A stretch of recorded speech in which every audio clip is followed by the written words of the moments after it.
Hey there, welcome to the channel, and in this video I'm going to be talking about the movies that I watched in theaters in September of 2025. Starting off with The Conjuring: The Last Rites.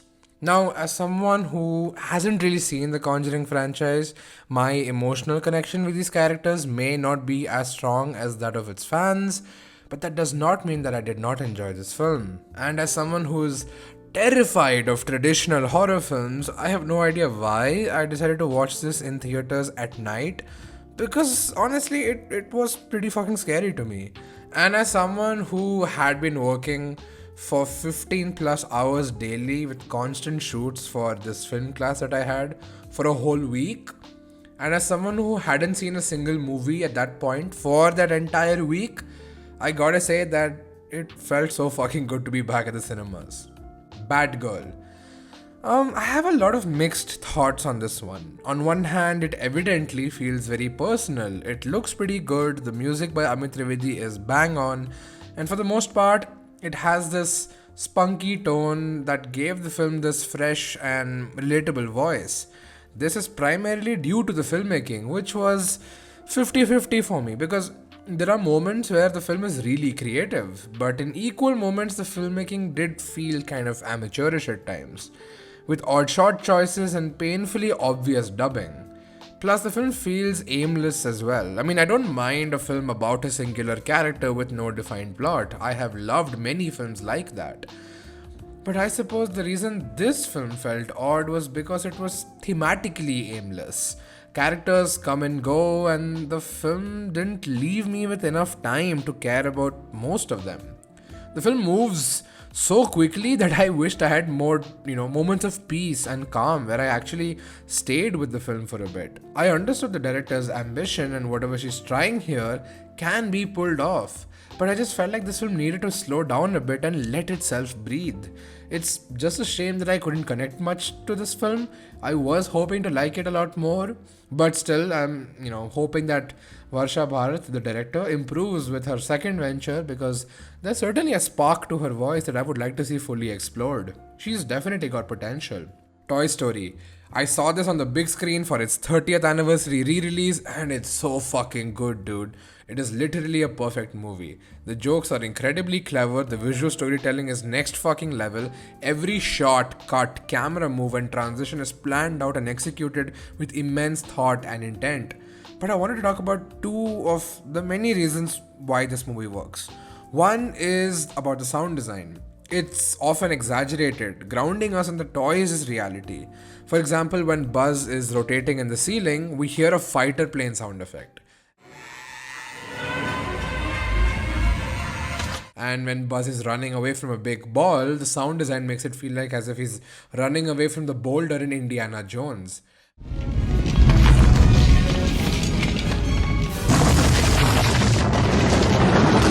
Because the film is from their perspective, we hear the sounds how they would perceive it. And second, the shot choices, because they are almost always on the eye level of the toys.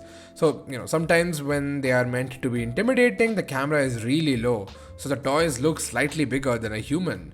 This is also where the medium of animation really helps the filmmakers execute this easily and lets us stay in the perspective of the toys. In other words, great movie, perfectly done. I really miss when Pixar used to make movies like these. Jugnuma, the Fable. I went into this completely blind, and I'm kind of glad I did, because I don't know what the fuck I just watched.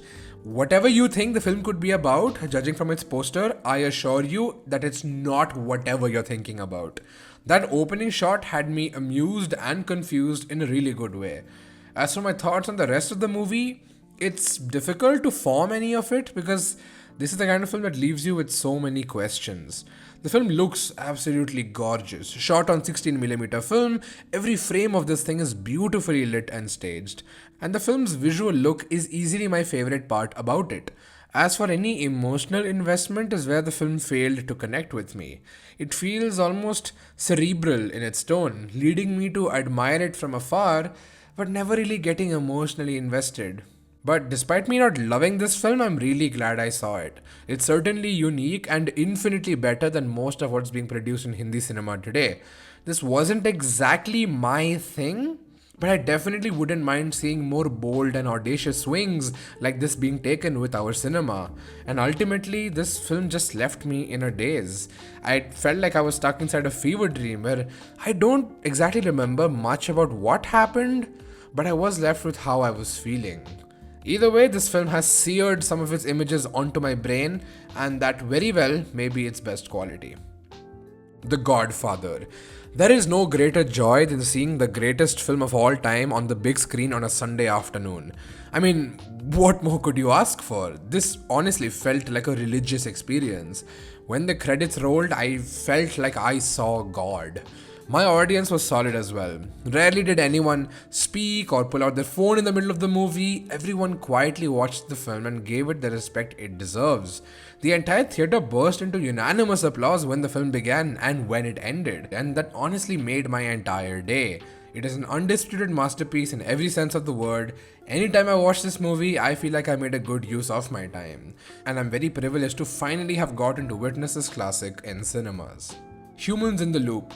This was enchanting and poetic. It's beautifully shot and performed.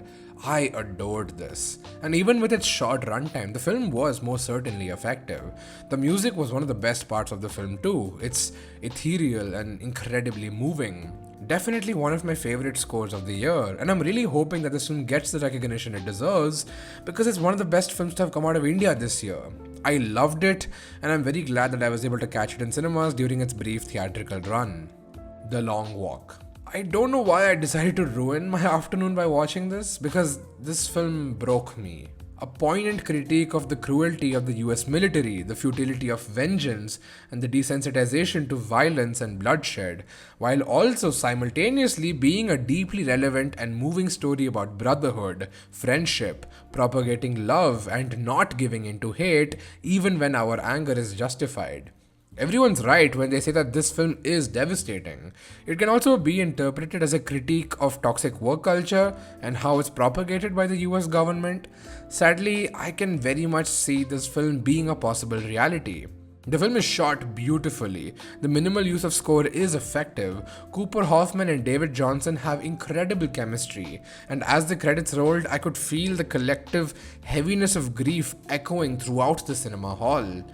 But despite this being a heartbreakingly grim movie, its most moving aspect is its ability to find beauty and hope amidst such difficult times. About finding the light when it all seems to be dark. A thematically and culturally relevant idea, no matter how bleak or dystopian that may be. Sabar Bonda. Some of the best work from India is coming from the indie space because this movie is miraculous.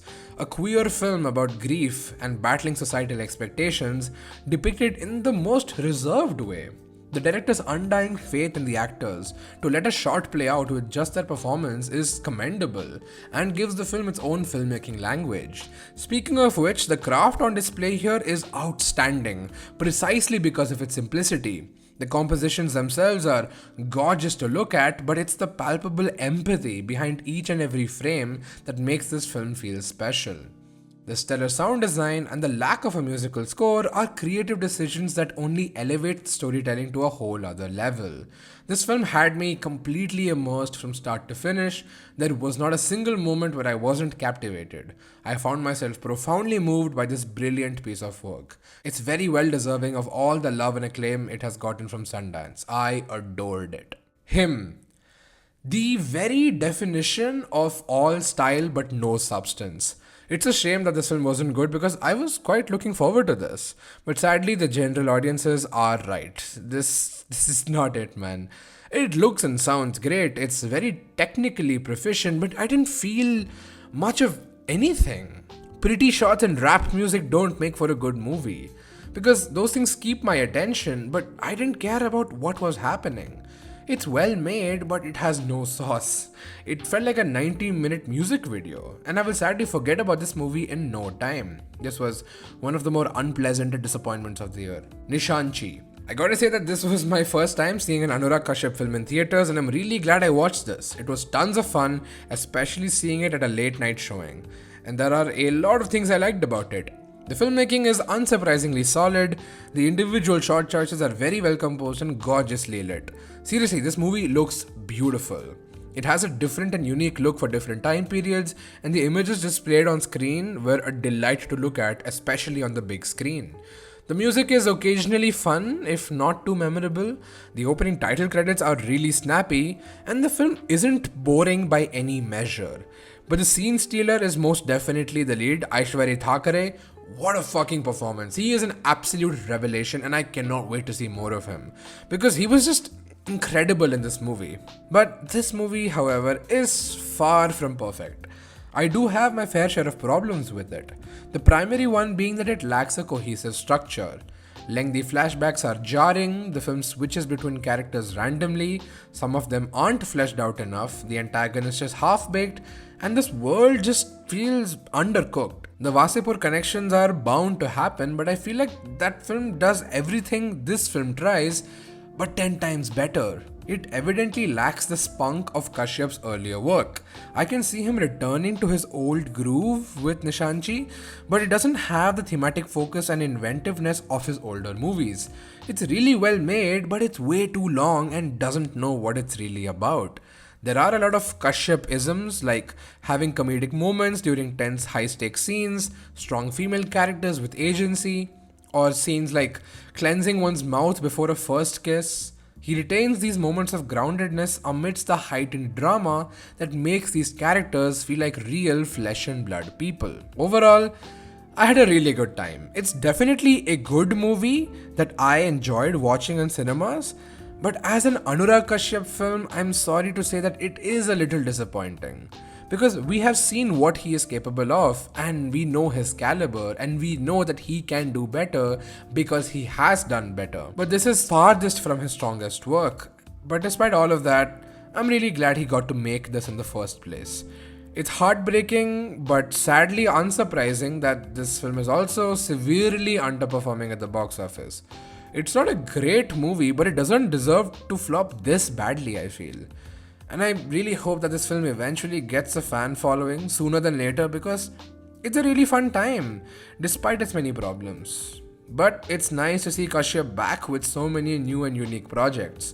I'm very curious to see his TIFF premiere Bandar Monkey in a Cage, hoping that that one blows me away. A big, bold, beautiful journey. I am so glad that one of my most anticipated movies of the year lived up to the hype, because I really thought this was amazing.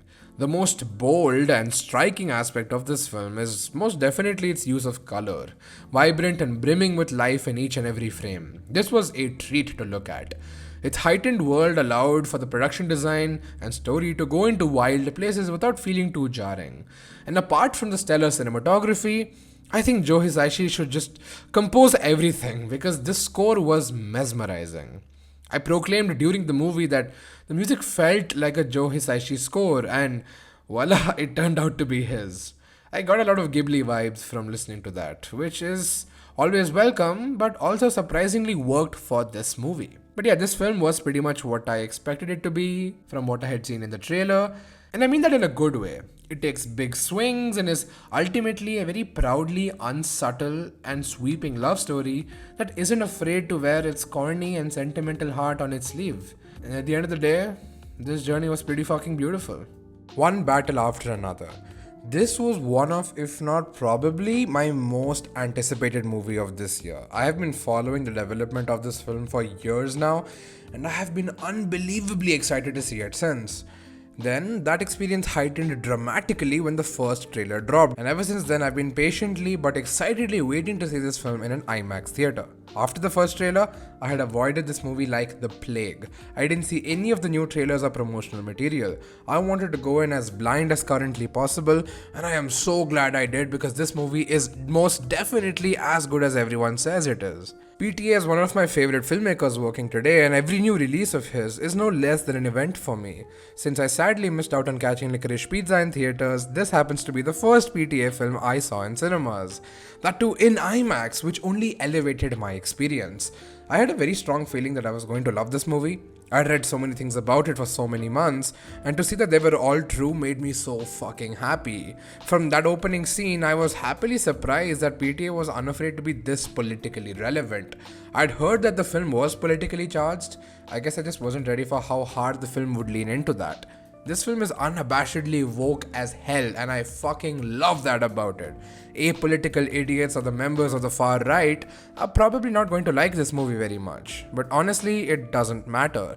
Films are inherently political, and I adore that this film is very overt with its views and political messaging given its themes of racism, immigration, capitalism, white supremacy, and the fascist military. But I also love that this film subverts a lot of characteristic tropes on its head, while simultaneously making those characters more interesting. The women here are powerful and have agency, but they're still flawed and vulnerable people.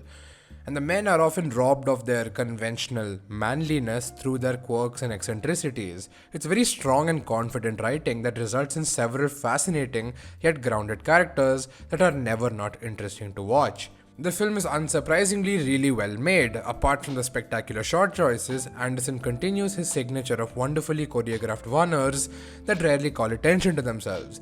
These long takes are seldom noticeable because the makers are successful in completely immersing us in the scene. The film visually looks splendid, and it even does a few interesting things with its editing, often holding back information to create suspense, even if it's meant to last for a few seconds. And its intercutting is also incredibly well done, cutting at exactly the right moments, giving each character just the right amount of time needed. On a technical level, this film is masterfully done, but especially in its third act is when the film reveals itself to be emotionally driven. This emotional connect certainly permeates throughout the course of the entire film, but it's mainly in its final minutes where the film tells us where its heart is set. And it's most definitely moving. The characters aren't fleshed out too much, but we know just enough about them and their relationships to care about them, and therefore resulting in us caring about the plot of the film. But even plot-wise, this film just runs from the word go. It's an exhilarating piece of blockbuster filmmaking that's often relentless in its pacing, yet also remembers to slow down and let us breathe in moments by either moving us or making us laugh. And man, did this film make me laugh a lot. Some of my favorite scenes from the film involve me laughing my ass off. The way this film goes about its comedy is amazing to me. We don't appreciate DiCaprio enough for being one of the funniest performers working today. The way the actors occupy the frame, the way there's a recurring element of groundedness during an intense scene, and the way a hilarious gag plays out repeatedly with the right gaps in between. These aspects made the film inherently funny as hell, and one of the strongest aspects of the film is how unpredictable it is. There are many scenes where I simply have no idea what might happen or who might survive, and that definitely adds to the tension and stakes because anything can happen in Anderson's world, because he's unafraid to take risks and big swings if he feels the need to. And of course, need I even say how excellent Johnny Greenwood's score is? There are moments where it lightly plays in the background, giving the movie its soul, and there are moments where it carries the scene it's in, making me feel the grandiosity and scale of this blockbuster. And at the end of the day, it's just insane to me that a studio gave $150 million to PTA to make such an artistic and politically bold film. But I'm not going to complain about it because I'm so fucking glad it exists. And I'm even more glad that this unsurprisingly lived up to the hype and my supremely high expectations. I am not kidding when I say that this film is really that good. The reception for this film isn't overhyped. It's as good as everyone's been saying it is. It's easily one of, if not the best film of 2025. A fucking masterpiece in each and every way. I hope it makes billions of dollars and everyone watches it because it is genuinely one of the best films to have come out recently. Homebound. It's so nice to see a film that's been getting critical and audience acclaim for months turn out to be just as good as everyone had claimed it was. This is yet another masterpiece from one of India's best filmmakers, Neeraj Ghewal. Masan is his popular classic, and he's continuously proven himself with excellent short films. And with his second feature, he hits it out of the park once again with this brilliant yet heartbreaking film. It's no surprise that it's really well made. Every frame is crafted with such love and empathy. This empathy is also carried on to pretty much every character, because of which they feel like real and flawed human beings. There's beauty in every frame, but its ultimate task is to make you feel something depending on the scene, and I think it's very successful at it. But primarily, this film is incredibly important amidst our current times. Given India's political climate with caste and religious-based violence running rampant, here's a gut-wrenching film that's still about love and empathy amidst the darkest of times, and our ability to hold on to feelings of hope despite how hopeless one situation can be. Seriously, there are moments in this film that utterly broke me. With its excellent writing and brilliant use of Chekhov's guns purely through visuals, this film fired heartbreaking shot after heartbreaking shot until I was very close to being a sobbing mess. It addresses Islamophobia, patriarchy, the caste system, police brutality, and so much more. All issues very much prevalent in our country. Which is why I'm sadly not that surprised that the CBSE cut some stuff out from this film because they try to censor the truth. But the thing is, you can never censor the truth. It will always find a way to make itself visible and known. Speaking of which, I've been seeing a lot of chatter online about supposed film purists skipping this film in the theater because it's not the original uncensored version and instead choosing to later watch this film online. But here's the thing. Though the CBSE's actions are undeniably stupid, by not watching this film in cinemas, we are preventing films like Homebound from ever being made again. Which is why I urge everyone to buy a ticket and see this movie on the big screen. Not only because I'd love to see this perform well financially, but also because it's important for such stories to come to the forefront. It's necessary for the stories of the underprivileged to get the platform that they deserve. They have as much right to tell their story as much as we, the privileged, do. This film is our entry to the Oscars, and while I don't care much for that award show, I will say that I'm really glad that it's this film that's representing our country, and I will be incredibly happy for them if we're nominated or even win. But let's just hope that the citizens of India actually take out the time to support this beautiful film because it deserves all of it. I am very glad to have seen this in theaters. So yeah, these are the films I watched in September. Honestly, a really, really good month for movies with some genuine masterpieces and some of my favorite films that I've seen this year, came out in September. And here is the ranking. Thank you so much for watching and I will see you in the next video. Bye bye.